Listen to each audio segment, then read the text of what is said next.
Hello, everyone, and welcome to Real Talk with Real People.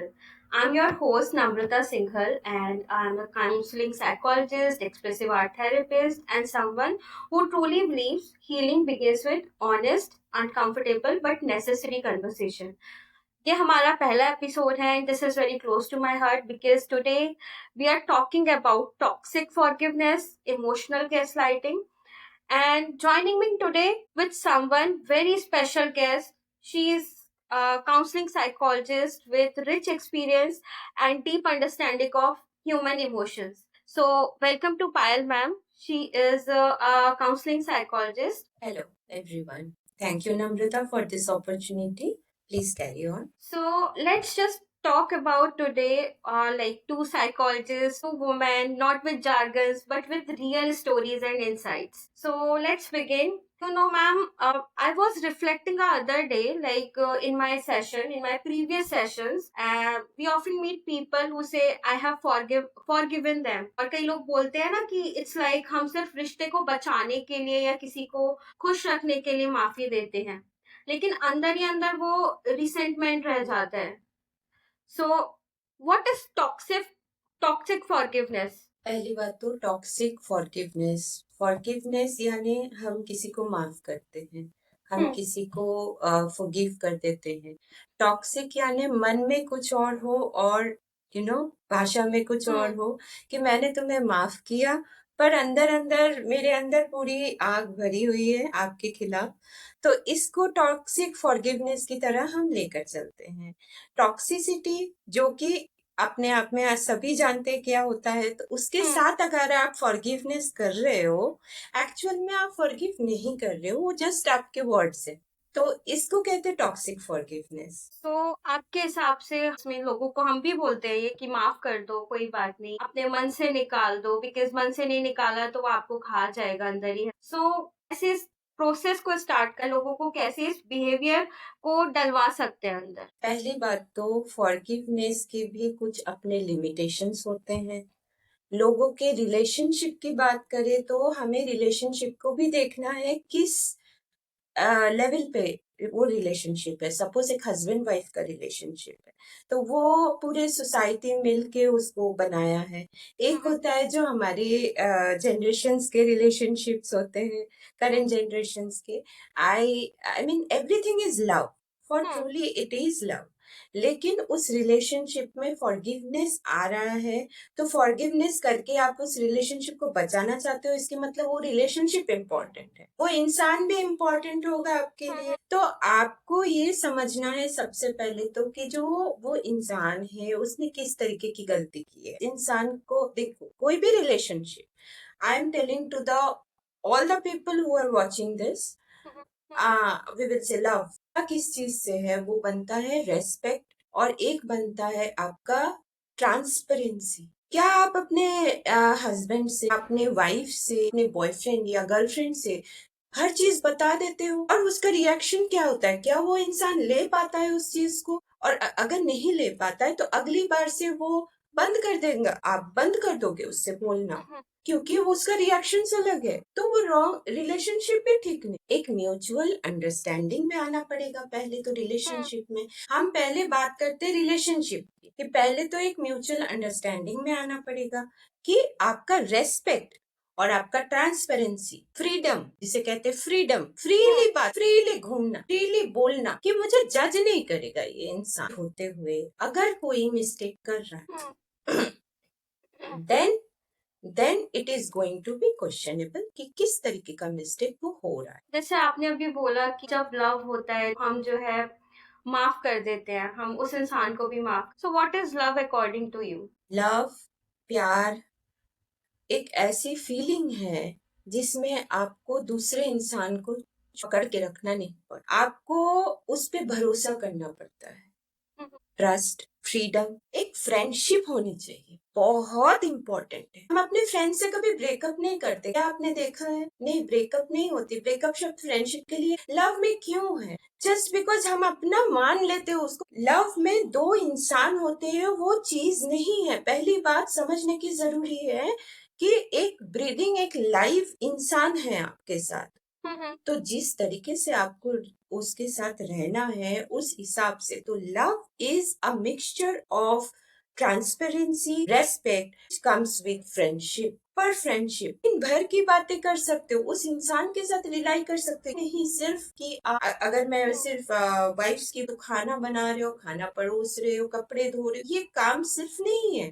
Husband का भी बनता है आपके पास आके पूछना आज कैसा रहा दिन, भले वो घर पे है, आपको पता है वो घर पे है, लेकिन आप कोशिश तो करिए बात करने की। फिर वाइफ भी पूछिए आपका दिन कैसा रहा आज ऑफिस में। जो वाइफ्स बात कर जॉब भी करते हैं ऑफिस में, वो एक साइकिल की तरह घूम रहे हैं। ऑफिस जाते सुबह तैयार करके बच्चों को या जैसे भी हो अपना काम वाम करके ऑफिस जा रहे, वापस आ रहे, खाना बना रहे, खाना खा रहे, अपना काम कर रहे, मोबाइल पे बिजी हो रहे, खत्म।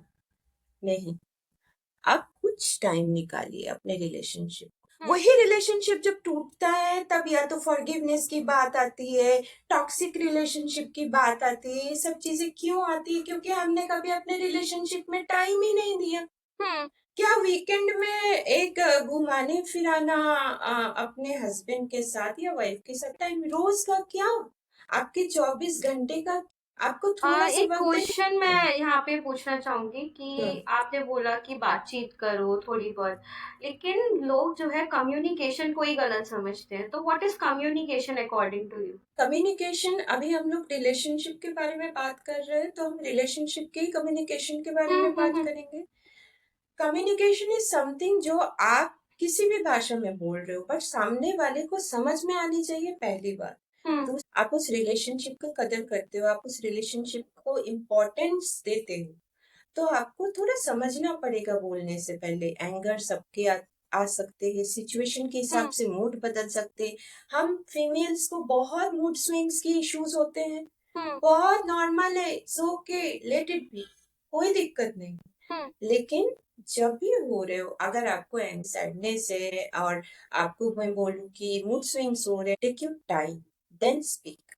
क्योंकि आप जो बोल देते हो वो वापस नहीं मिलता। हर एक रिलेशनशिप में, जैसे मैंने बोला पिछले अपने लाइन में, तो रिलेशनशिप में कम्युनिकेट करो तो करो, लेकिन समझ के करो। सामने वाला इंसान किस तरीके के है आप जानते हो बहुत अच्छे से, तो आप उसके हिसाब से बात करो, वो आपके हिसाब से बात करे। जरूरी नहीं है कि आप ही बात करो उसके हिसाब से। अच्छा, एक क्वेश्चन यहाँ पे आता है कि बहुत सारी फीमेल्स ये बोलती हैं कि मेरे सेशंस में मोस्टली ऐसा होता है कि मैम हम कम्युनिकेट तो करते हैं लेकिन सामने वाला बंदा ऐसे ही रिप्लाई करता है, तो हमें लगता है हमारी बात ना सुनी नहीं जा रही है, मतलब he is not interested to communicate. तो ऐसी सिचुएशन में क्या करना चाहिए? ये समस्या एक्चुअली कुछ लोगों का नहीं, बहुत लोगों का है। आपको पहले तो उस बंदे को इन्वॉल्व करना पड़ेगा। मेरे ख्याल से ये जो बातें हैं ज्यादातर लेडीज फील करती होंगी जो पेशेंट्स के बाद, I don't want go for gender differentiation, ये है थोड़ा सा। हमें पहली बात तो ये ना पड़ेगा कि क्या हम जो बातें कर रहे हैं वो मीनिंगफुल है भी कि नहीं। रोज वही बातें, हमको वो इंसान को इंटरेस्ट नहीं आ रहा है आपकी बातों में प्रॉपरली, तभी तो वो तो मोबाइल आप ये देखते हुए। बोलना चाह रहे हो कि हम पहले अपने पार्टनर के इंटरेस्ट पे भी ध्यान दें, एंड मतलब एक हमें दूसरे के इंटरेस्ट पे ध्यान हमें देके। हमें हमें कनेक्ट करना है। हमें देखो एक होता है ना, हम कहते हैं सोलमेट, सोलमेट बॉयफ्रेंड गर्लफ्रेंड भी बोलते हैं, हम्म। सोलमेट है हम। हम्म। हस्बैंड वाइफ तो भाई सोलमेट मानेंगे, प्रोसेस से वो गुजरे हैं विद हम्म। मैरिज। तो मैं ये कहूंगी सोल का कनेक्शन का, आप बात कर रहे हो, दूसरा बंदा मोबाइल चलाते हुए बोल रहा मेरा कान है मैं सुन रहा हूँ, ये तो कनेक्शन ही नहीं बना ना। आप दैट मीन्स वो पास में सुन भी नहीं रहा जाके, है ना, सुन भी नहीं रहा है वो। actually there is a difference, Namrata, between listening and hearing. We hear noise but we listen to music, this is the difference. तो listening और hearing में बहुत बड़ा difference है। वो सुन तो रहा है पर क्या वो सुनने के साथ हमारा इमोशंस भी ग्रास्प कर रहा है?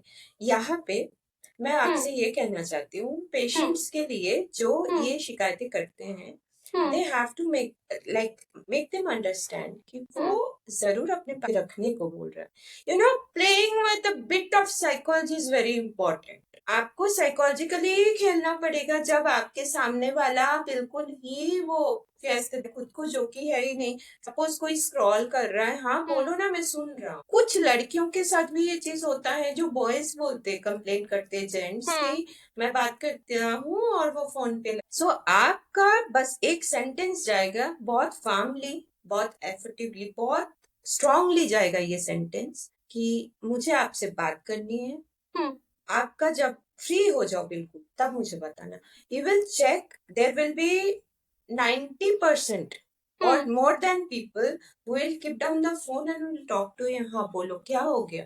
दैट इज अच्छा, the interest level ma'am created. एक कंप्लेंट और सुनने में बहुत आती है कि हमने अपनी बात रखी, हमने बताया कि हमें किस चीज से प्रॉब्लम है।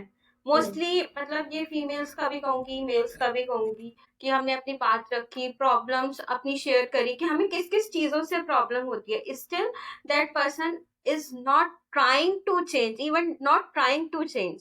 सो ऐसे केसेस में what you are like, how you are dealing with these kind of cases? अगर मुझे इसमें कुछ भी एग्जाम्पल मिल जाता एक भी, तो मुझे और अच्छा रहता बोलने जैसे कि में। मैं बताती हूँ कि हस्बैंड वाइफ है, दोनों वर्किंग है, एंड वाइफ बोल रही है कि सिर्फ मेरे साथ ना थोड़े थोड़े काम करा दो आप, सो दैट मैं जो है मैं भी टाइम से ऑफिस पहुंच जाऊँ, आप भी हम्म, टाइम से ऑफिस पहुंच जाओ। एंड हम्म, आजकल वो वाला टाइम नहीं है कि लड़के काम नहीं करेंगे हम्म, या सिर्फ लड़कियां ही काम करेंगी, because both are working and we are dealing with like partnership. Hmm, हम साथ चल रहे हो, तो हम्म, ऐसी सिचुएशन में लड़की ने अपनी पूरी प्रॉब्लम रख दी, बिकॉज लड़कियां घर भी संभाल रही हैं ना, अपना जॉब भी देख रही है, बिकॉज उन्हें हम्म, जॉब बाय फोर्स नहीं कर रही है। सो एक वो होता है ना कि खाना तो बस फीमेल ही बनाएगी, वो वाली जो चीज होती है। तो ये नहीं कह रही कि एकदम से सोसाइटी चेंज हो जाएगी, मैन कुकिंग करना स्टार्ट कर देगा, लेकिन वो जो छोटे छोटे चेंजेस होते हैं, how we like encourage man कि आप भी करो, आप भी हेल्प कराओ अपनी वाइफ की, वो इतना कर रही है। So, दो बातें हैं। पहली बात, फीमेल ये बहुत मजेदार टॉपिक है क्योंकि ये हर जगह से सुनने में, जो हाउसवाइफ्स होते हैं वो भी कंप्लेंट्स करते हैं इस बारे में हम्म कि मेरे जो हस्बैंड है वो कोई काम नहीं करते। जो लिव इन रिलेशनशिप में होते हैं लड़कियां, वो भी कंप्लेन कर देती है कि यार लड़के तो काम ही नहीं करते हैं। It's not that. देखो एक चीज होती है ना, मेल ईगो हम सुनते रहते हैं, हम्म बट हमारे ना फीमेल ईगो भी होती है, छोटी सी होती है। हम्म हम एक दो बार बोल देते हैं उसको कि देखो कल से ना मेरे मेरे साथ हाथ बटाना, हम्म और वो नहीं आया हाजिरी देने, अटेंडेंस देने नहीं आया, वी गेट एंग्री कि देखो ये बदला नहीं। दूसरी बार फिर से हमने बोला प्लीज यार तुम तो ऐसे पड़े रहते हो, तुम्हें आना चाहिए मेरे साथ काम करने, हम्म आप क्यों नहीं आ रहे हो, आपको आना चाहिए। तो भी वो नहीं आ रहा है। तो तीसरी बार हम जाते ही नहीं, कहते ये बदल ही नहीं रहा है, कितने टाइम से बोल रही। फिर एक दिन लड़ाई हो जाती है बड़ी सी कि मैं कितना काम करूं, मैं यहाँ सुबह खाना बना लूं, ये वो सारा, मतलब अपने हम्म जो वुमेन है वो पूरा निकाल के दे देती है बिल कि मैं ये कर रही हूँ, तुम क्या कर रहे हो, हम्म तुमको बस नहाना है, बेड पे चाय चाहिए, दिस दैट। सो कैसे हो।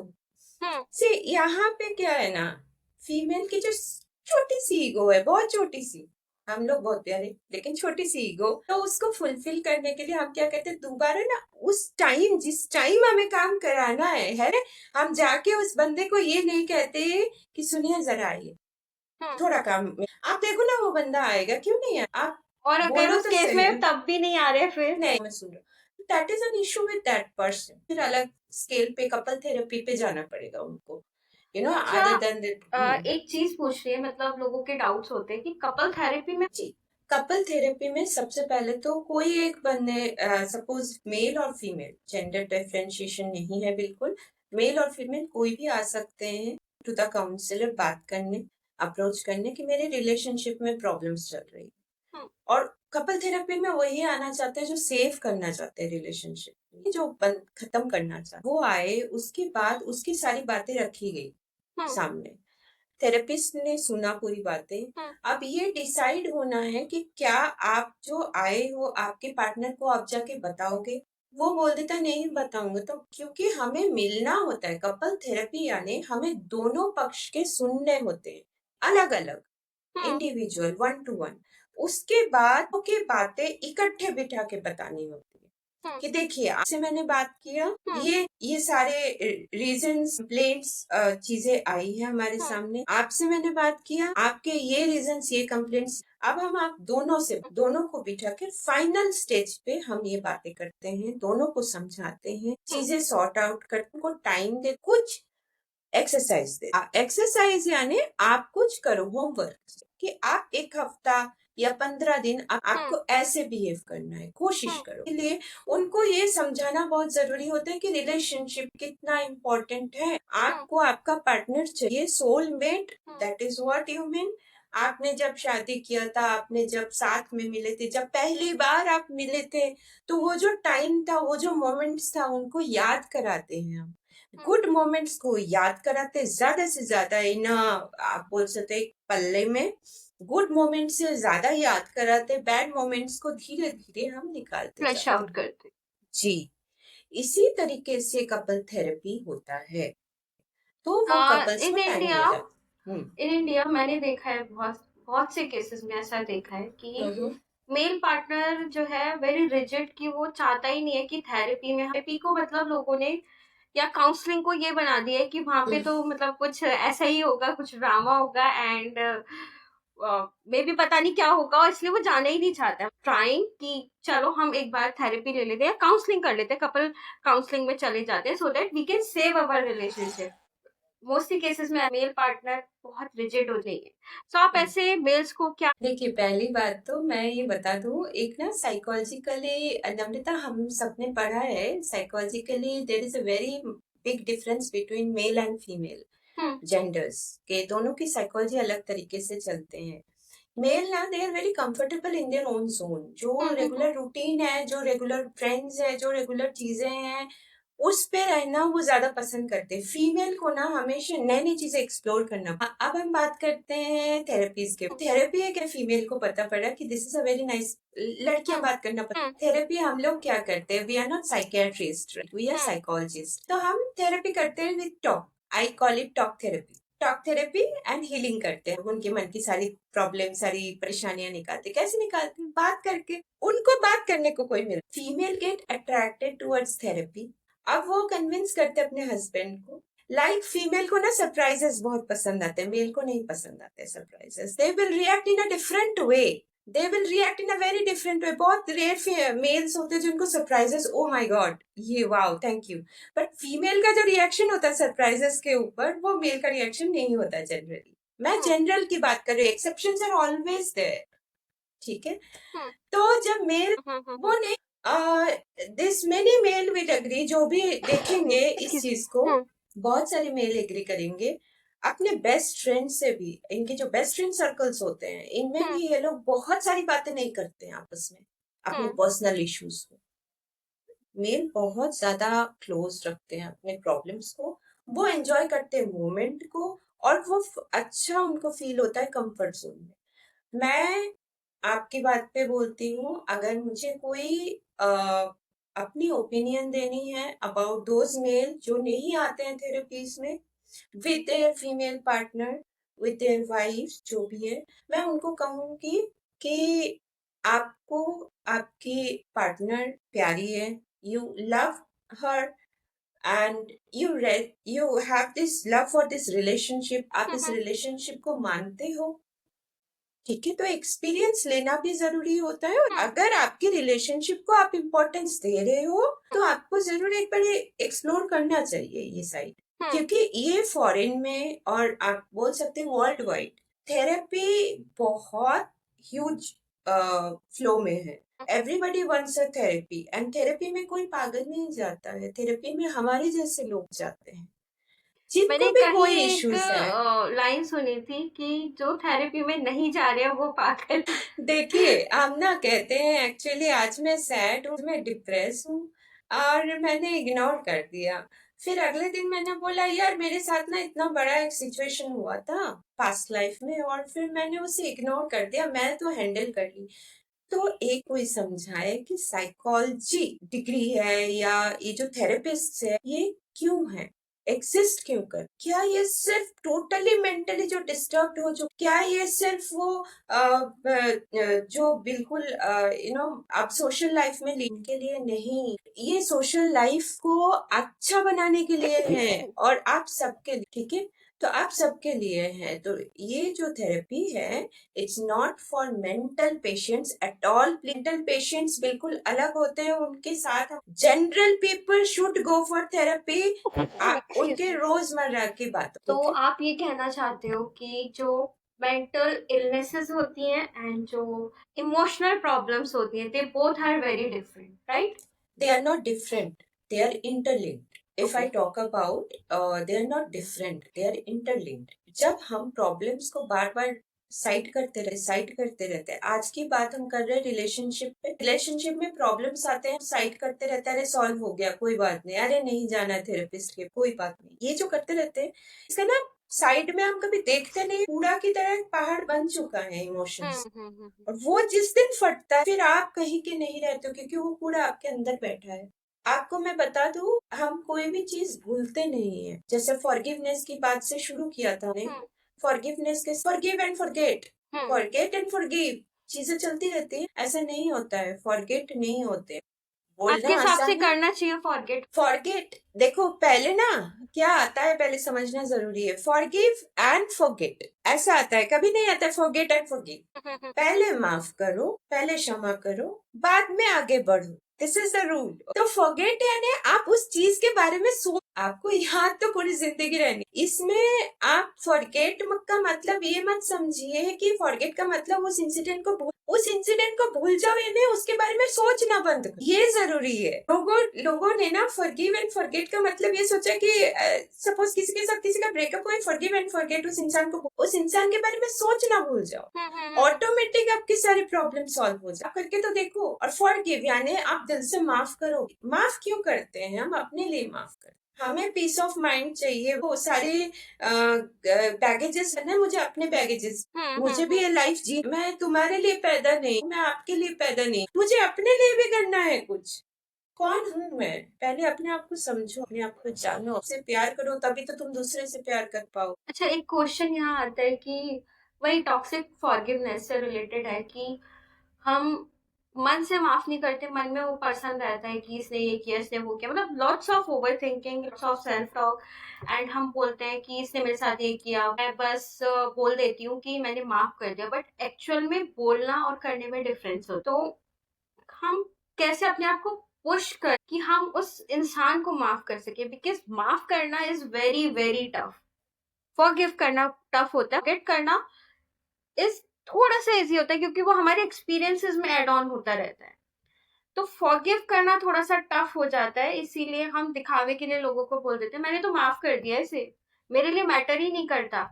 लेकिन एक्चुअल में जब मैं देखती हूँ केसेस, उस पर्सन ने माफ नहीं किया, वो अंदर बिठा के बैठा होता है कि मैं ऐसा कर दूंगा, मैं ये बदला ले लूंगा, मैं ये रिवेंज लूंगा। तो how to tackle this kind of clients, और हम कैसे उनको मोटिवेट करें कि माफ कर दो उस इंसान को, बिकॉज आप अपने आप को ही हर्ट कर रहे हो उससे। आजकल एक जो देखने को मिल रहा है, जिसमें लोग बेहतर होने की जगह दूसरे को पुल डाउन करके खराब कर दे रहे हैं, मतलब उनको रिवेंज जिसे बोल रहे हो आप, रिवेंज, वो कॉन्सेंट्रेट रिवेंज, बट वो कॉन्सेंट्रेट खुद के बेटरमेंट पे नहीं कर। सबसे पहले तो भी ऐसे केसेस आते हैं जिसमें उनको फॉरगिवनेस करना है और वो बोल रहे हैं मैंने फॉरगिव किया या मैंने ट्राई किया फॉरगिव करने की।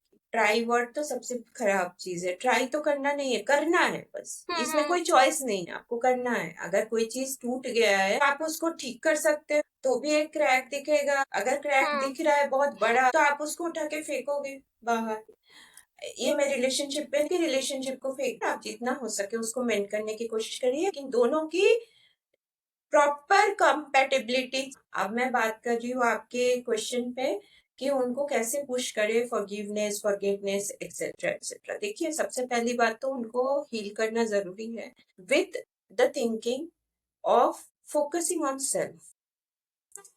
इंसान को जब हम बोलते हैं, आजकल क्या हो गया, सारी चीजें ना दो मीनिंग में ले लिया जाता है। अगर मैं बोलूं फोकस ऑन सेल्फ, लोग समझेंगे अच्छा ये सेल्फिश होने को बोल रहे हैं, सेल्फ सेंटर्ड हो जाते हैं। No no no no no, focusing on self ही ना है, आप बेटर बनाओ अपने आप को। हम्म। ठीक है, बेटर बनाओ यानी आउटलुक से भी बेटर, आप काम में भी बेटर करने की क्या करियर में कर सकते हो करो। आप हाउसवाइफ हो तो एक्स्ट्रा टाइम निकालो अपने कुछ हॉबीज के लिए, चीजें करो, कुछ हम्म। करो, कुछ अपने लिए सिर्फ आप ही खड़े हो सकते हैं। ये आप अपने बेस्ट फ्रेंड हो, you are your own best friend.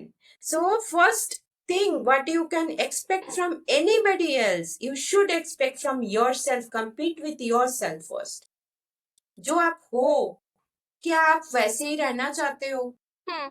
नहीं, आप कुछ बेटर बनो। हम्म। पहला स्टेप ही है उनको बेटर बनाओ।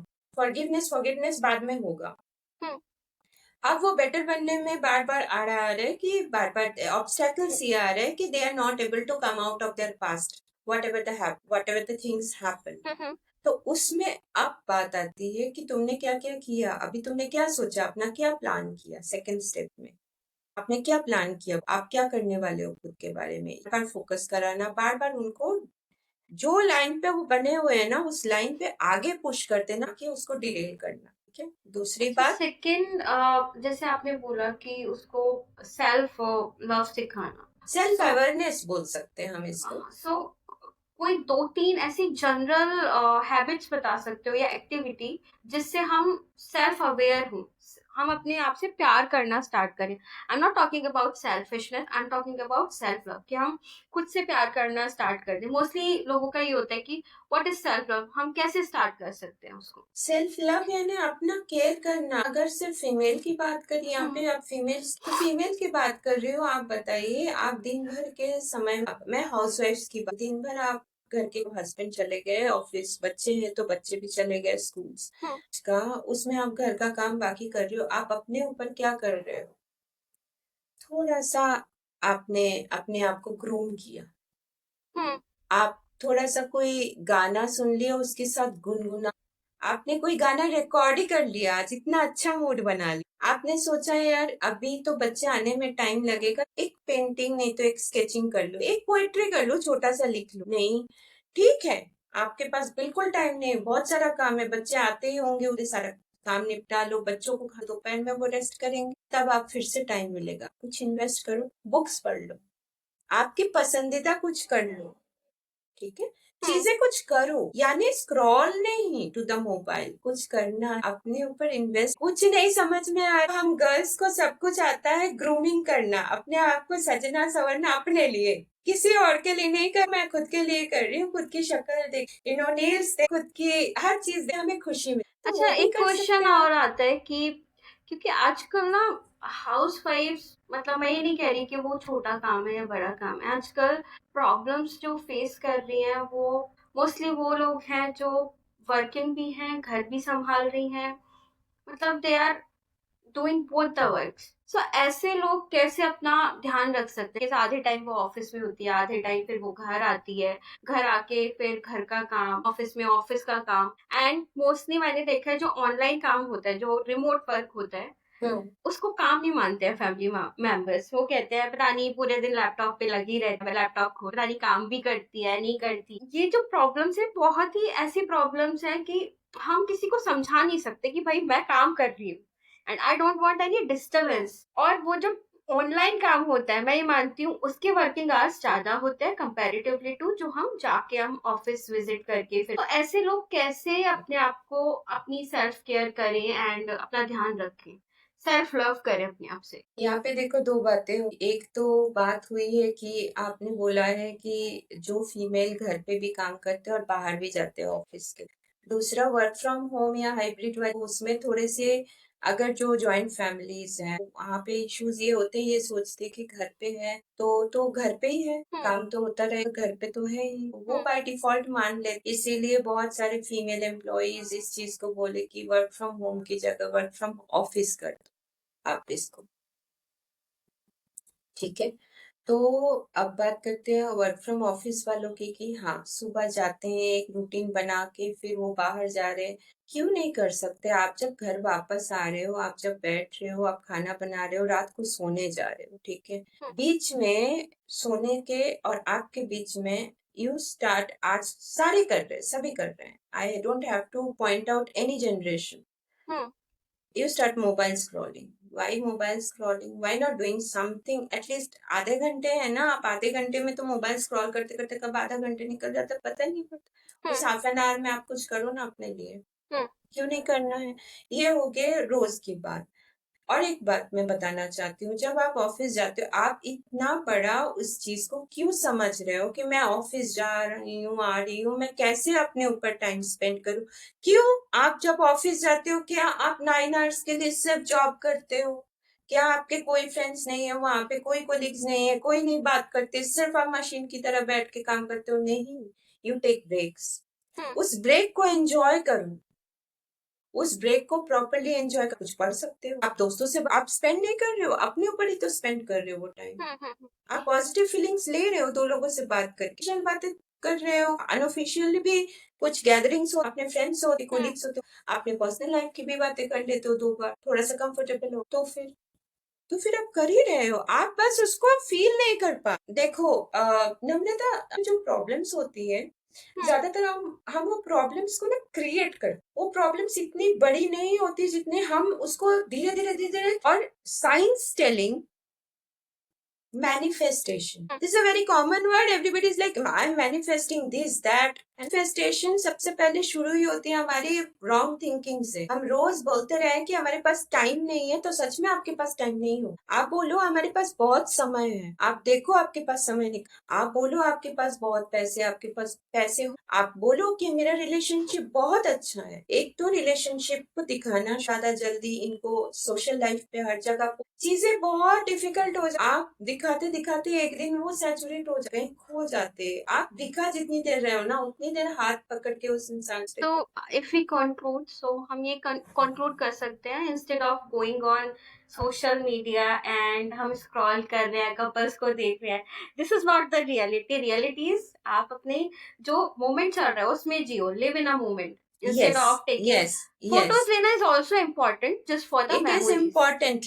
हर समय नहीं, हर मोमेंट, आप हर दिन का नहीं, चाय पी कॉफी, आप उस टाइम को invest. Keep your things personal. Personal को ना थोड़ा पर्सनल रख. जैसे जब हम मतलब बोलते हैं ना, वो जो बॉयफ्रेंड से मिलने जाते हैं कोई गर्लफ्रेंड, या गर्लफ्रेंड से मिलने जाते हैं बॉयफ्रेंड, तो मम्मी पापा को बोल के ना हम जा रहे हैं मिलने, पूरी दुनिया को नहीं जाते, हम जा रहे हैं मिलने, चुप छुपा के जाते हैं, right? So that is personal. हम किसी को पता नहीं चलने देते, बहुत प्यारा प्यार रहता है. जब शादी होती है फिर उसी शादी में प्रॉब्लम हो जाती है उसी इंसान के साथ. क्यों? क्योंकि बिकॉज हम दिखाने लगते हैं. बिकॉज लॉट्स ऑफ पीपल आते और हैं जो ना दो इन्वॉल्व कपल्स नहीं में. होते हैं तो उनको हम इन्वॉल्व कर लेते हैं थ्रू सोशल मीडिया, है ना? सबको दिखाते हैं कि हम बहुत खुश कपल हैं, उससे बहुत दिक्कत हो जाती है ना? तो इसीलिए थोड़ा सा अपने प्राइवेट लाइफ को प्राइवेट रखें, और बिल्कुल अपने बिल्कुल कहीं भी संकोच नहीं करना चाहिए. Never feel ashamed of speaking to your partner regarding हमें आपसे बात करनी है, चाहे आप जेंट्स हो चाहे आप लेडीज हो. Don't feel ashamed. This is a relationship which you want, which you wanted. Hmm. Okay, this is a soulmate relationship you believe, so you have to be together, then you have to give your time to each other. Okay, एक question और पूछूंगी. अभी हमने थोड़ा compatibility की बात करी. So when we find out some compatibility, तो क्या उसका एक स्टैंडर्ड होता है कि कंपैटिबिलिटी चेक कैसे करते हैं? अब तो बहुत सारे ऑनलाइन मतलब एप्स बन गई है, डिश डिश डाला, कंपैटिबिलिटी चेक कर ली, बट एक्चुअल में कंपैटिबिलिटी चेक कैसे करते हैं? How we say these are the compatible partners? हम नम्रता, हम अपने लाइफ में दोस्त सी दोस्त जब बनाते हैं, मैं ये मानती हूँ दोस्ती वही वाला, एक मैं फ्रेज बोलूंगी कि आपने बोला था कि पार्टनर में फ्रेंडशिप ढूंढो, everything is sort out. So but उनका बिलीफ सिस्टम सेम होता है कि हम जो है इसी तरीके से अपनी लाइफ को जिए. हमने जहाँ से शुरू किया था, बिल्कुल फर्स्ट मेरा लाइन था जब हम बोल रहे रिलेशनशिप के, love. Love starts with friendship. Love में दो चीजों का मिक्सचर है, दिया जाता है दो चीजों को इक्वली. एक रेस्पेक्ट, एक और है transparency, which leads to friendship. जब हम फ्रेंडशिप की बात करते हैं, तो जब तक मैच नहीं करता है ना, लेवल लेवल मैच करना, आप बस एक लाइन में बोलिए लेवल मैच करना. It's not about spirituality, it's not about anything, it is not about education. I have friends very young, with very old thinking and I am having very old friends with very new thinking. ठीक है? तो relationship में compatibility हम ढूंढते क्यों? आपको वो लड़का अच्छा लगा या आपको वो लड़की बस सुंदर लगी इसलिए आपने प्रपोज किया, एक्सेप्ट किया फ्रेंड और अपने रिलेशनशिप में आ गए? नहीं, this is not the way. आपको कंपेटिबिलिटी मैच करना पड़ेगा। ये ऑनलाइन नहीं होता है, ऑनलाइन अच्छा, नहीं एक होता है, इसको क्वेश्चन समझ लो। मेरे को सेम ये इंटरेस्ट लेवल पे। ये एक क्वेश्चन दिमाग में आया कि समहाउ जब वो टैग लग जाता है, she is my girlfriend, he is my boyfriend, my wife और हस्बैंड, वो जब टैग्स लग जाते हैं रिलेशनशिप तब भी थोड़ा सा डिग्रेड होने से भी एक थॉट है ये मेरे दिमाग में कि ऐसा कुछ होता है। बॉयफ्रेंड गर्लफ्रेंड ये सब तो वर्ड्स है जो मतलब सही नहीं होना चाहिए, बट अब क्या, इंग्लिश में तो यही बोलते हैं, हम कहते हैं साथी। एक वर्ड में साथी। हम्म। आपका साथी आपके साथ है, आपको अच्छा लग रहा है उनके साथ जर्नी, तो ऑल इज गुड। आपकी कंपेटिबिलिटी नहीं मैच कर रहा है तो वही चीज बर्डन लगने लगती है 2 दिन में भी। नहीं, फ्रेंडशिप होती है, फ्रेंडशिप बहुत फ्लो में चलती है कि लड़ाई हुई, झगड़ा हुआ and we are all together, बुरा भी मानते हैं और ऐसी फाइट्स होती है फ्रेंडशिप में आता है। मैंने ऐसे फ्रेंड्स भी, बट कपल्स में जब फाइट होती है वो दे दिया जाता है ना कि गर्लफ्रेंड का काम ही है या लड़की का काम ही है या लड़के का काम ही, पर्टिकुलर हम काम दे देते हैं ना, और रिस्पॉन्सिबिलिटीज जो डिवाइड हो जाती हैं यू वो are talking about married couples. Married couple और लिविंग रिलेशनशिप में जो नहीं, लिव रहते हैं। इन में देखो, live in and boyfriend girlfriend में जो they are free to go responsibility anywhere. Somehow They होती are नहीं free है। to go because the society is not involved anywhere. Nobody is hmm. involved. Two of them are involved. ठीक है, वो अपने हिसाब से चल रहे हैं, अपने हिसाब से they are free to go. ठीक है। Coming to married couples, there are arrange marriages, love marriages, दोनों के साथ अपने अपने पैकेजेस। लव मैरिज में अपने पार्टनर को चूज कर चुके, कुछ एक्सपेक्टेशंस ऑलरेडी सेट है, कुछ पता है उसके बारे में। अरेंज मैरिज में बिल्कुल सरप्राइज आजकल पैकेज। अरेंज मैरिज जैसी नहीं रह गई है, मतलब वो कोर्टशिप का टाइम मिलता है आपको, काफी अच्छा टाइम मिलता है, किसी किसी को 1 महीना मिलता है, 2 महीना मिलता है, एंड बोलते हैं ना कि किसी को जानने के लिए पूरी जिंदगी कम है, या किसी को जानने के लिए मतलब एक दिन भी काफी है। तो आई पर्सनली बिलीव कि आपको 1 महीने की मुलाकात में उसका बेसिक नेचर पता लग जाता है, एक बेसिक तो ये नेचर। डिपेंड करता है मेच्योरिटी टू मेच्योरिटी। कुछ लोग, मैंने बहुत सारे लोग देखे हैं जिनके बहुत सारा मैंने with a very good age, उनकी अभी मेच्योरिटी आई नहीं है, वो वैसे बिहेव करते विद जेलसी, विद जजमेंटल, हर चीज with meeting people with fakeness and all, वो चीजें है। और फिर कुछ मैंने बहुत कम एज के लोग देखे जो बहुत ही ज्यादा मेच्योर है, बहुत ही टैक्टफुली लोगों से बात, बहुत टैक्टफुली लोगों को समझ हैंडल करते हैं सिचुएशंस को। और आप बिलीव करो, कोई भी जनरेशन के हो, आजकल सोशल मीडिया में चल रहा है trendies, millennial, Gen Z etcetera, but मैंने हर जनरेशन का देखा है, ऐसा कुछ नहीं। तो आप आपका ये मानते टोटली हो कि हर मतलब generation gap is nothing, it's a communication gap. Generation gap is nothing but it's a situational gap. वो सिचुएशन मेच्योर बनाता है। ओके। आपने अगर सिचुएशन देखा, आपको मेच्योरिटी हिट करे, वो किसी भी एज में कर सकता। जिसने सिचुएशन कभी नहीं देखा है, वो सिचुएशन नहीं देखा जिसमें डिवास्टेड होने वाली सिचुएशन है और लंबा चलता है, वो सिचुएशन सबसे ज्यादा लंबा चलता है आपके लाइफ में। वहां वो अगर किसी ने नहीं देखा तो वो 60 साल की उम्र में वो मेच्योरिटी नहीं, वो अंडरस्टैंडिंग नहीं। सो हम ये बंदा। कह सकते हैं हर जनरेशन में हर टाइप के लोग होते हैं, इट्स नॉट अबाउट जेन जी और मिलेनियल, बूमर। नहीं, इमोशंस थे, हम लोग मार भी खाते थे पापा मम्मी के और डांट भी खाते थे। इमोशंस को कुछ वो नहीं होता था, हम रो देते थे, फिर 2 मिनट में भूल जाते। बच्चे बहुत सप्रेसिव होने लगे, वही बच्चे बड़े हो रहे हैं, उनका नाम जेंजी दे, क्योंकि वो बहुत बड़े बड़े, क्योंकि उन्होंने मतलब डांट थोड़े से, जो हमारे साथ हुआ है इस तरीके से हम लोग अपब्रिंगिंग, उस तरीके की अपब्रिंगिंग नहीं होता है आज के टाइम। लेकिन पेरेंट्स को यहाँ भी पे टाइम नहीं मिलता। एक चीज है ना कि सपोज आपने बोला जैसे मार खाया, और हमारी जनरेशन में थोड़ा सा वो इमोशनल रेजिलेंस है, लेकिन मैं यहाँ पे ये बोलूंगी वो समहाउ जो जो मार खाई है, वो जो चीजें हुई हैं पेरेंट्स ने करी हैं वो बाद में जाके अडल्ट रिलेशनशिप में दिखती है। When we like sharing something we start suppressing. मैं एक अडल्ट की बात कर रही हूँ। वो जो ट्रॉमास है वो ट्रॉमास है 90s के किड के। तो कई लोग इसको नहीं मानते हैं बट मैं भी इसको नहीं कंसिडर नहीं करती हूँ कि दीज आर द ट्रॉमास जो सम हाउ वो नहीं नहीं, बैठे हुए ट्रॉमास हैं। नहीं नहीं, ट्रॉमास नहीं है। ट्रॉमास तो तब होते हैं जब आप बेवजह मार खा रहे हो, हाँ मैं आपके उसी घर चीज में को बोल रही अशांति हूँ। हो रही हो। That is a very very different topic, that is a very different topic, because हम ट्रॉमा लोगों की फिर बात करने लगेंगे। आई am talking about normal maturity, I am talking here about the generation gaps. मैं ये बता रही हूँ मेच्योरिटी के बारे में कि सिचुएशंस अगर लाइफ में आए हैं तो वो इंसान 20 में भी मेच्योर है और वो इंसान 60 में भी इमेच्योर है अगर नहीं आए हैं कभी। यू नो, सबसे डिफिकल्ट टाइम, वो डिफिकल्ट टाइम ये नहीं है कि यार आज खाना नहीं बना घर में, चलो मैं बाहर जाके खाना लेके आता हूँ। This is not a difficult time. ठीक है, डिफिकल्ट टाइम यानी आपके पास कोई ऑप्शन नहीं बचा है, आप बस भगवान भरोसे हम्म। बैठे हो हम्म। और बहुत डिवास्टेटिंग हो गया है सिचुएशन।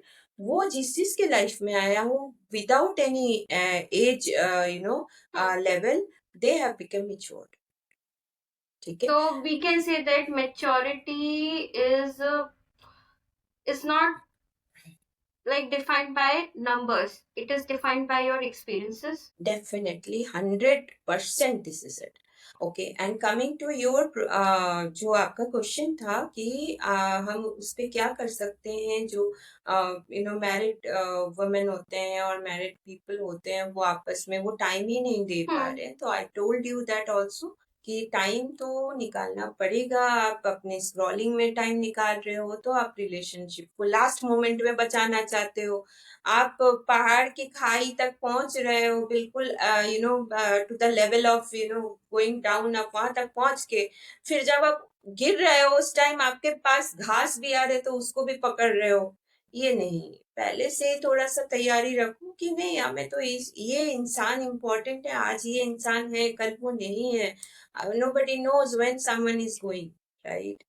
तो आप अच्छा बहुत एक रेस्पेक्ट चीज और करिए। सुनने में आती है ना कि बहुत लोग बोलते हैं कि एक्सपेक्ट मत करो, एक्सपेक्टेशंस जो होती हैं बेकार होती है। But when two people are in love expectations तो आ जाती है। मतलब हम भगवान नहीं है, उस लेवल के लोग नहीं है कि हम एक्सपेक्ट ही ना कि समझ रहे हो ना आप मेरा क्वेश्चन। तो मेरा क्वेश्चन ये था कि कई बार हस्बैंड्स कई बार वाइफ्स ये बोल देते हैं these are the undue expectations मेरे से तुम कर रहे हो या कर रही हो, और ऐसा कुछ नहीं है। ऐसा अच्छा, होता ही नहीं है, कॉन्सेप्ट ही नहीं होता ये। नहीं, किस तरीके का जैसे एक्सपेक्टेशन कि है? थोड़ी सी वाइफ का, जैसे आपने बोला लड़कियों को थोड़ा सा अटेंशन चाहिए होता है एंड इट्स नॉर्मल कि थोड़ा सा तैयार हुए तो एक कॉम्प्लीमेंट मिल जाए अपने पार्टनर से।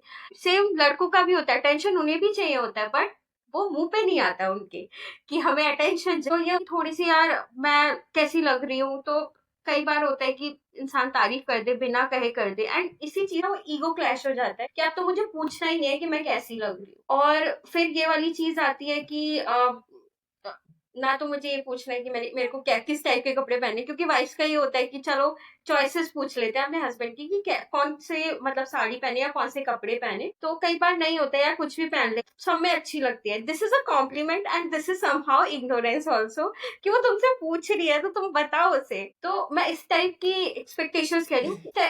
सी एक्सपेक्टेशन सबकी अलग होती है, छोटी छोटी चीजें ही जो होती है ना वो बड़ी बन जाती है और वही फिर रिलेशनशिप में। So I am talking, this is a example I am giving. तो पहली बात तो ये बात सच है, with any relationship expectation comes. अब वो एक्सपेक्टेशन के साथ साथ ईगो ना हो, वो ज्यादा अच्छा है। अब जब हम ईगो की बात कर रहे हैं तो ये तो ईगो हर्ट होने वाली। मुझे उसने बोला कि सारे पहन लो, कुछ भी पहनोगे तुम अच्छी लगोगे बोल दिया, और मैंने फिर कहा कि देखो इसको हर बार यही रहता है, कुछ बोलता नहीं है कि क्या पहनो, बट ये नहीं कि फिर भी मैं जाके विद स्टबर्ननेस दो कपड़े निकाली और उनके सामने जाकर बताओ फिर भी इनसे क्या पहनना है? थोड़ा बचपना जरूरी है। मैं नम्रता के जॉब लाइफ में आई, भागम भाग की लाइफ है, हम अपने बचपन तो आप हमने ये अपने कहना चाहते हो कि हमें अपने अंदर का बच्चा। बिल्कुल नहीं, बिल्कुल नहीं। आपको एटलीस्ट रिलेशनशिप में नहीं मारो यार, क्योंकि रिलेशनशिप तो बहुत स्वीट सा होना चाहिए, प्यारा सा होना चाहिए। उसमें स्वीटनेस आएगी कहाँ से जब हमेशा मिच्योर बिहेव करोगे।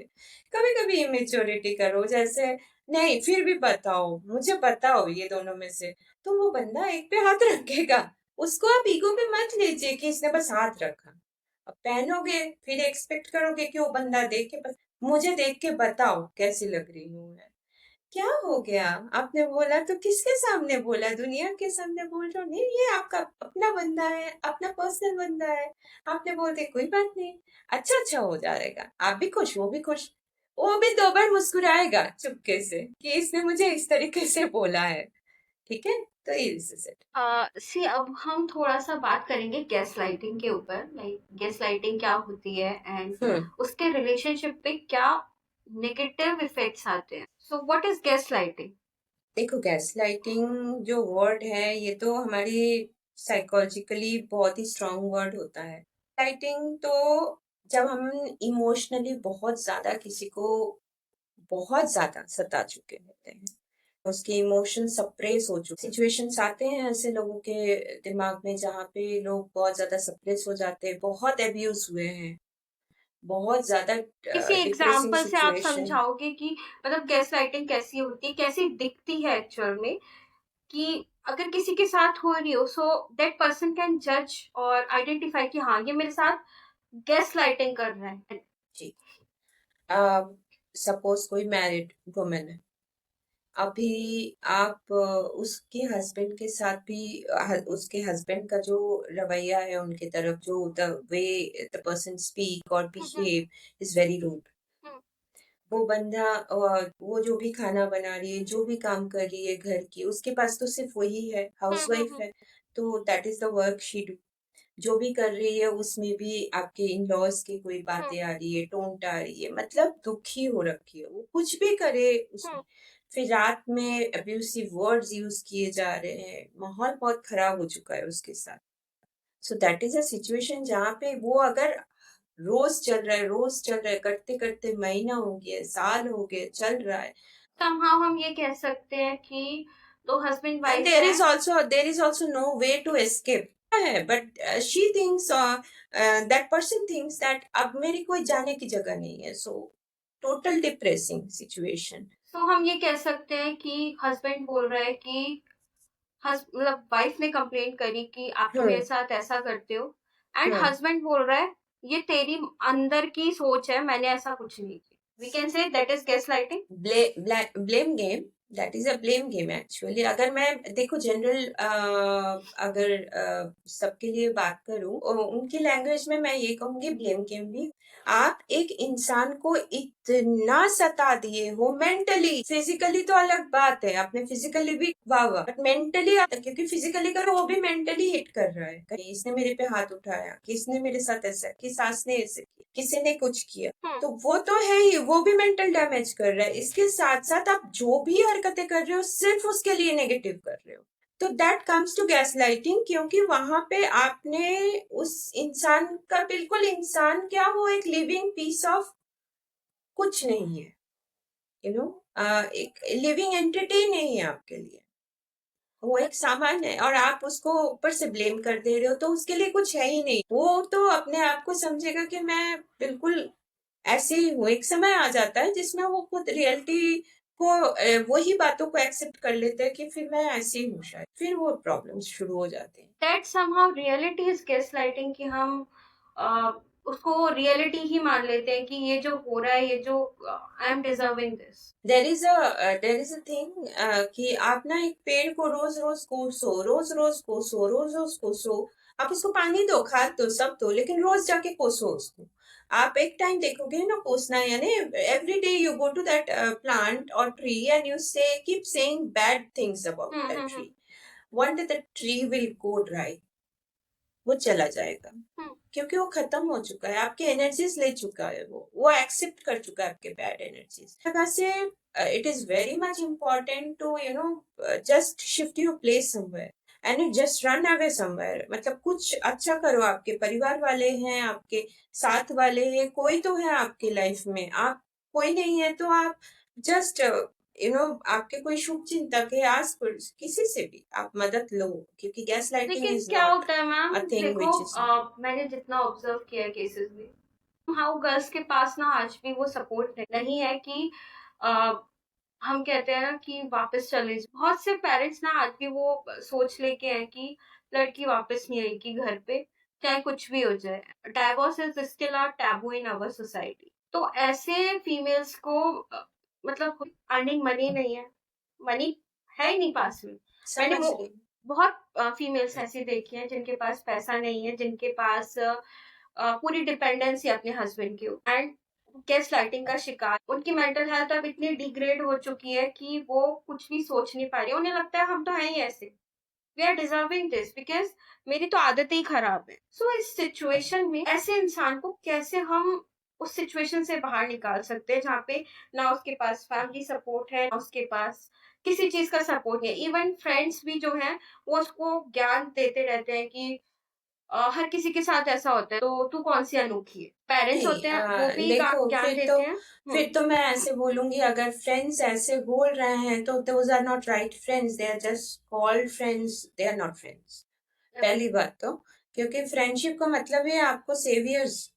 आप बात नहीं कर रहे हो महीने महीने, month month, you are not talking to each other, you are not in touch with each other, but one fine day you call your friend and that friend is available for you, so that is friendship. They will give you the right suggestion, not this kind of suggestion like ये तू अनोखी नहीं है, सबके साथ होता है। ये तो ऐसे हो गया कि हस्बैंड ही बोल रहे हैं, या तो वही लोग बोल रहे हैं, या तो वाइफ ही बोल रहे हैं, मतलब जो भी रॉन्ग पर्सन है वो बोल रहा है, वही बात हो रही है। एंड कमिंग टू, जो औरतों के पास ऐसे सपोर्ट नहीं है, ना पेरेंट्स का, ना किसी भी ऐसे व्यक्ति का, तो मैं पहले जानना चाहूंगी कि वो female, they are coming for the therapy, तो इतनी अगर वो ब्रॉड माइंडेड है, अपने लिए स्टैंड लिए हैं to come to the therapy, they can do something to themselves. ऐसी बात नहीं है कि कुछ नहीं कर सकते हो अपने लिए। सिलाई बुनाई आती है, वो करके कर सकते हो अपनी जुगाड़। आप अपना गुजारा सब चीज से कर सकते हो। हर मतलब, everybody has been made with similar potentials, only we are not checking the potentials. We are not understanding our own capability just because the other people are talking bad about us. Bold होना यानी you have to understand your inner strength. Bold होना तो मार दो, as a female also I don't support that. Strength यानी आप अपने लिए खड़े हो जाओ। क्या हो गया पे होते हैं, कभी पेरेंट्स खड़े नहीं होंगे, कभी आपके फ्रेंड्स नहीं खड़े होंगे। आप अपने, मैंने एक बात अपने सेशन में बताइए कि we are our own best friend. बड़ा बेस्ट फ्रेंड कोई है नहीं दुनिया में, मैं खुद की आई बेस्ट बिलीव फ्रेंड हूँ। मैम कि लाइफ में ना, सबकी लाइफ में, मतलब बहुत रेयर केस होते हैं वो लोग जो कभी ऐसा टाइम नहीं देखते, बट सबकी लाइफ में एक टाइम ऐसा जरूर जरूर आता है when you feel you are all alone. आपके आसपास कोई नहीं है, नो फ्रेंड्स, पेरेंट्स का सपोर्ट नहीं है, एंड सबकी लाइफ में आता है। इट्स नॉट फिलोसफी, ये एक और ये लंबा रियलिटी है। टाइम होता है। एक बड़ा इंसिडेंट हो बता दूं, जिनको नहीं आया है, और यही बात मैं अभी बोल रही थी, जिसको नहीं आता है ना, वो 60 साल की उम्र में भी इमेच्योर है, उसको कोई वैल्यू नहीं है इंसान का, ना जजमेंट ठीक से करना, काइंडनेस, क्योंकि उनको वो सिचुएशन उसने फील ही नहीं, डिवास्टेटेड सिचुएशन, इसे डिवास्टेटेड सिचुएशन कहेंगे, helpless devastated. You are helpless, you don't have any choice in your life that time. तो उस टाइम थोड़ा अपने आप को समेटना, अपने आप के लिए खड़ा होना। आज तू है, तू अपने आप को समेट, क्योंकि कल तुझे देखना है अपने आप को बेहतर। देर आर ठीक है। People who also go in a wrong way, very wrong way, to harm themselves. तो उनके लिए भी ये चीज है कि खुद को संभाल थोड़ी देर, क्योंकि कल का दिन भी आएगा और बेटर होगा। होप नहीं छोड़ना। ठीक है, सो अब हम मतलब एंड करते हैं इस सेशन को, एंड आई वांट कि आप कुछ लाइंस ऑडियंस के लिए बोल के जाओ कि वो मोटिवेट हो और उनका रिलेशनशिप बेटर बन सके। सो 2 लाइंस फॉर माय ऑडियंस। तो मैं सभी को रिलेशनशिप को लेके, क्योंकि आज हमारा सेशन था और उससे हम फिर इंडिविजुअल सेशन पे चले गए और बहुत सारी स्मॉल जो भी डिस्कशंस है, जो भी प्रॉब्लम्स है, उसके बारे में हमने डिस्कस किया आपस में। और मैं रिलेशनशिप्स पे यही बोलना चाहूँगी, दो लोगों के ये जो एक जो बॉन्ड है, ये जो दो लोगों का बॉन्ड है, इसमें आपको बिल्कुल दो चीजें बिल्कुल नहीं लाना है। अभी तक मैं बता रही थी क्या क्या लाना है, क्या क्या होना चाहिए। दो चीजें नहीं लाना है, डोंट में आएगा, वो है सबसे पहले ईगो नहीं लाना है। ठीक है। दूसरी बात, इतने आपको अपने आप को बिजी मत करिए कि आप 2 मिनट अपने पार्टनर से बात भी ना कर पाओ। How that person is for the day. आप कभी भी कल को कोई चीज मिस ना हो जाए आपसे, कभी भी कल कोई ऐसा ना रह जाए काश मैं बात कर लेता या बात कर लेती, थोड़ा टाइम उसे दे देता या दे देती। तो ये चीजें कभी नहीं होनी चाहिए। तीसरी चीज, कभी भी अपने अंदर के बच्चे को मरने मत दो। उसको जिंदा रखो, छोटी सी बचपना जरूरी होती है। और कभी भी ये एक्सपेक्टेशन मत रखो कि आपके रिलेशनशिप यानी कभी झगड़ा नहीं होगा। झगड़ा बिल्कुल होगा, लड़ाई झगड़ा is a part of life, कोई दिक्कत नहीं है। प्यार is a part of life, लड़ाई झगड़ा is also part of life. जहाँ प्यार है वहां थोड़ी से दो बर्तन रहते हैं, आवाज थोड़ी सी होती है, दो चीजें रहती है, छोटी छोटी आवाजें होती है, बट उसको मुद्दा मत बनाइए। आपस में बात करिए, अच्छे से सुलझाइए। जैसे आप फ्रेंड के साथ रहते हो वैसे ही अपने पार्टनर के साथ शुरू कर दो रहना, आपका रिलेशनशिप बेटर होने लगेगा। ये पॉडकास्ट के जो भी हमारा सेशन है, जो लोग नए नए शादी करने जा रहे हैं उनके लिए तो बहुत अच्छा है कि वो शुरुआत से ही चीजों को रखेंगे। जो ऑलरेडी कर चुके हैं, जिनके साथ ऑलरेडी हो रखा है कुछ प्रॉब्लम, कुछ चीजें अप्लाई करना शुरू करें। दोनों जने की थेरेपिस्ट के पास नहीं आ पा रहे, थेरेपी नहीं ले पा रहे, तो कम से कम सेशन को समझ के इस तरीके से वो अपना लाइफ शुरू कर दे, थोड़ा सा बेटर लगेगा, फिर वो अपने आप ही समझ जाएंगे, चीजें बदल जाएंगी। ओवरनाइट एक्सपेक्टेशंस नहीं हो सकते, ओवरनाइट चेंजेस नहीं हो सकता है। आप एक्सपेक्टेशंस रखने के साथ साथ आप कुछ अपने आप से भी करना शुरू करो। और सबसे इम्पोर्टेंट बात, सेल्फ लव यानी सेल्फ सेंटर्डनेस, सेल्फिशनेस नहीं है। इट इज मोर अबाउट अपना केयर करना। आप अपना केयर करोगे, you are your best friend. आप अपना केयर करोगे, ऑटोमेटिकली आपको लोग मिलेंगे जो आपका केयर करने लगेगा। आपको इज्जत भी मिलेगी, आपको रेस्पेक्ट मिलेगा, आपको इम्पोर्टेंस मिलेगी, सब वो सारी चीजें आपको मिलेगी जब आप खुद को दोगे। ठीक है। So that is all from my side, Namrata, and mic to you. Thank you so much, Payal. And this is a very like wonderful, मैं कहूँगी insightful session. So thank you so much अपना time देने के लिए. I'm very very very thankful कि आप मेरे podcast में आए and अपना समय दिया. Maybe हो सकता है हम आगे एक और podcast करें आपके साथ, because one session is not sufficient with insightful conversations. So thank you so Sure, much. sure, sure, sure. Thank you so much. अगर आपको ये एपिसोड पसंद आया हो तो ज़रूर सब्सक्राइब करिए, शेयर करिए अपने दोस्तों के साथ और फीडबैक भेजना ना भूलिए। कमेंट में बताइए आपको ये एपिसोड कैसा लगा। अगले एपिसोड में मिलूंगी एक नए टॉपिक और एक नए मेहमान के साथ। टिल देन अपना ख्याल रखिए और याद रखिए, healing starts when we talk about what really hurts. This is Namrata signing off from real talk with real people. मिलते हैं जल्द ही।